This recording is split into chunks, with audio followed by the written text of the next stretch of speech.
Hi everyone, this is Endgame number 9 of the 100 Endgames you must know. And we are continuing with Rook versus Knight endings, with this one being all about endings where the Knight and the King are in the corner.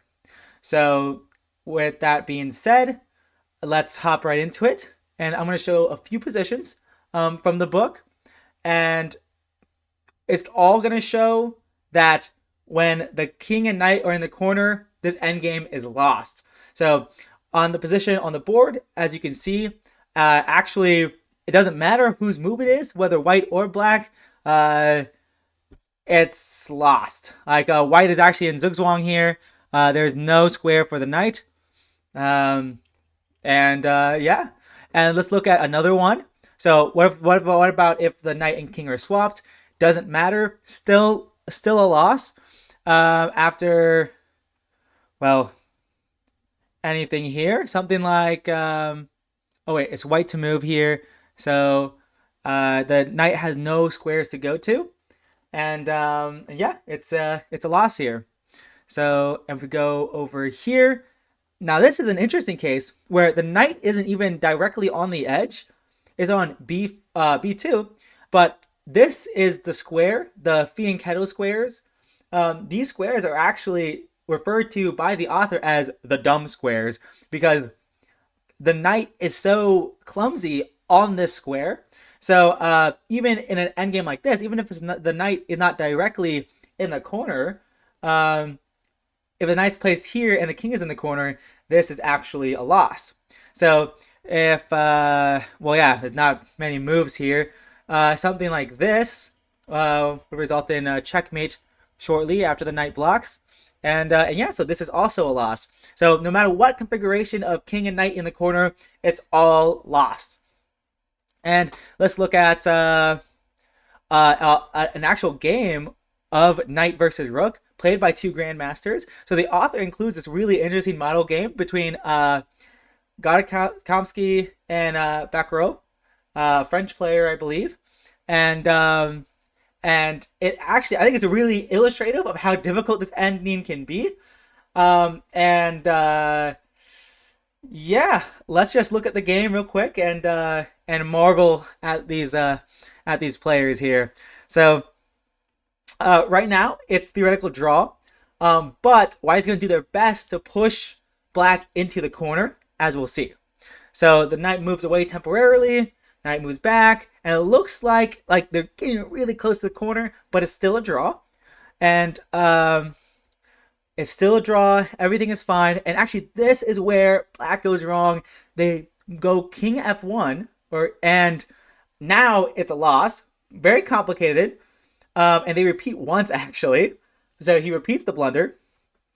And now, rook f7. Such a crazy move. So before we continue, so this is really complicated. But before we continue, actually the best move was actually knight h4, forcing the king to move, and wherever the king moves, you go back to g2. Even like king e2, you go back to g2. Well, actually no, this is actually a loss because of rook e8 stuff. So it's very precise. You have to move your king out of the corner. So very, very difficult, very difficult endgame.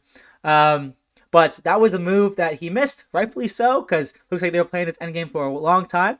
And the win is not very easy because after the king moves and there's another check, this position is now losing despite because just how clumsy the knight is on the b2 square, or g2 square, I guess in this case. And we'll see that that the knight is separated from the king, and the rook is just harassing the king and threatening checkmate in some cases. And here the knight has to keep moving further and further away, and the king is so boxed in. And eventually black will resign because the knight and king are so far apart. And yeah, here black resigned because after the knight moves, the rook can pin.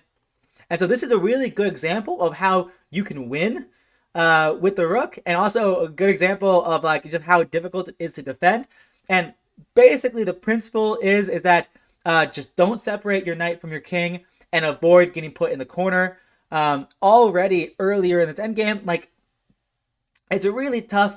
You're getting really close to the edge, and you're really close to the dreadful fianchetto squares. Like you're getting really close, and it's very very difficult to defend. And even GM has messed this up, which is honestly valid considering how difficult it is. Just go back to the critical position where blunders occurred. Yeah, they have to go knight h4 here, and after this, now you have to move your king out of the corner. But you do the wrong move, and suddenly the king goes to e2, and now the king's on e2, and the king's still on g1, and now this is a loss. And so difficult stuff to find, but definitely very interesting. And I think that was a nice little cherry on top on this endgame. Just the main thing to remember is don't separate your knight from your king, and avoid the fianchetto squares if possible for the knight, the g2, b7, g7, and b7, b2 squares. These squares, avoid the fianchetto squares, and try your best to avoid it. But it is a difficult endgame for sure. Okay, now we're gonna move on to different kinds of endgames. I believe it's knight versus pawn endgames is the next one, or the next few endgames. So looking forward to the next one.